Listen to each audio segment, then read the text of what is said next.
Time, 10:15. You're on the ground, been shot for the last 4 hours. Lance Sergeant Dan Collins was blown off his feet by a roadside bomb while he was fighting in Afghanistan. He saw his close friend killed in front of him. The phone calls changed, and I remember him telling me, he said, "Mum, this place is hell on earth, and I just want to get out of here." But it was when he returned home it began. The army diagnosed Dan with post-traumatic stress disorder and sent him home to Wales. The main thing. And every time I woke him up, I had to reassure him of where he was, and everything was okay. It was pretty clear that he was back there, reliving everything. I wish there was something else I could have done. On New Year's Eve 2011, Dan left Vicky and drove into the Preseli Mountains. He recorded a farewell video on his phone, just before hanging himself. But Dan isn't the only soldier to have taken his own life.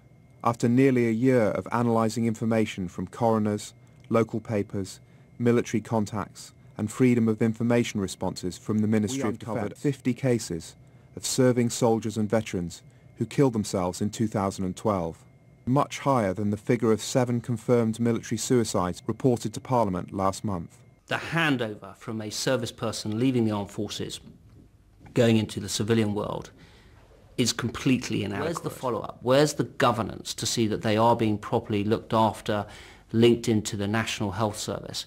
And that doesn't exist. The government doesn't track veterans, so no one knows how many have PTSD or take their own lives. Now, it can't be beyond the wit of us in the second decade of the 21st century to put in place a monitoring process whereby a coroner has a duty, when he records a verdict on a suicide case, to have inquired whether this person had a military background.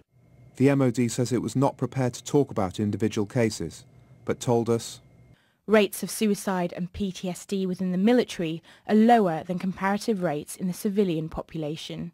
A year and a half after Dan took his own life, still waiting for an inquest into whether the army could have prevented his death.